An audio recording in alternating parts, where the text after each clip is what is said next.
Well, now to the story of an 11-year-old girl who's not allowed to drive on public roads, but she'll be on the track at the Winternationals in Ipswich, Queensland this weekend. It is the biggest drag racing championship event outside the US, with around 40,000 people expected over the 2 days. One of the drivers they'll be watching is Harvey. She's too young to hold a driver's licence, but has no problem handling speeds of 100 kilometres an hour on the racetrack. She competes alongside her drag racing champion dad, Harvey, as well as mum Natalie and younger brother Carlos. And Rod and Natalie Harvey join us along with Siobhan and her brother Carlos.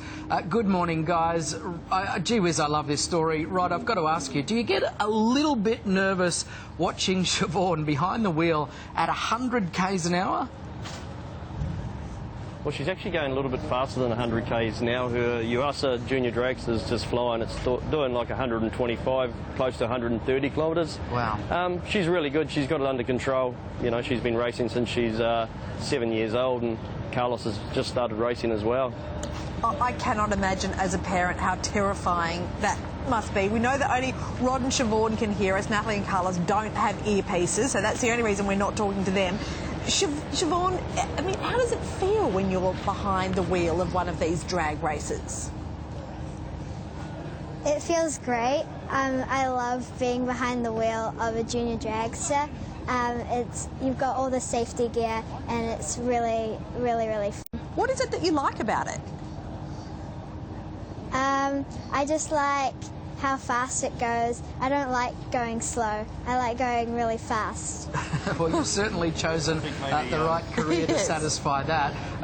Siobhan, on a Saturday morning, we'd usually find girls your age playing maybe netball, soccer, something like that. I'm fascinated to know what you tell the kids at school, you know, what you got up to. I was just at the track clocking up 130 clicks. What do you tell them? Well, I just show them pictures, and I tell them that that I don't do that type of sport. I do drag racing, and it's the best sport ever. Well, I love anyone that takes a road less travelled, Siobhan. Rod, we understand that Natalie is in charge of safety. Is that right? It must be nerve-wracking for her as well. What does she say to you about how she feels when you're racing? She's very used to strapping myself in the car and the kids, so I mean, Natalie's always keen to go to the racetrack and strap us in the cars, you might say. So, well, it's a family deal, and we're all happy to do it. My USA battery wheel sponsored Toyota Camry goes like 413 kilometres, so I guess strapping the kids in to go 130 kilometres maybe not as nerve-wracking as going over 400 kilometres. Yeah, it's all comparison though, isn't it?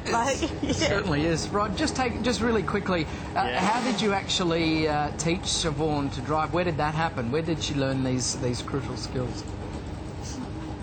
Well, really, Siobhan from a baby has grown up around racing right from when she was like 1 and 2 years old, being at the racetrack. So she just evolved into, I brought home a junior dragster for her, and she hopped straight into it. And before you know it, her USA junior dragsters at every meeting we can get to. We race in New Zealand and Australia. So yeah, it's just a family deal, and she's just grown into the sport, and she loves it so much. Well, they say that the family that drags together stays together. In fact, that's the only time I've heard that say. But perhaps you do say it at drag racing. We know that the Winternationals in Ipswich, Queensland this weekend, they're going to be huge. Enjoy. Thank you so much for talking to us about it. Thank you so much. Yeah, everyone should come out here. I mean, they got Chaz out here racing Ben with Century backing them, and Century are backing the Super Sprint with Chaz, so why not come on out? What else would you do this weekend? Thank you. Thank you so much. What else would you do?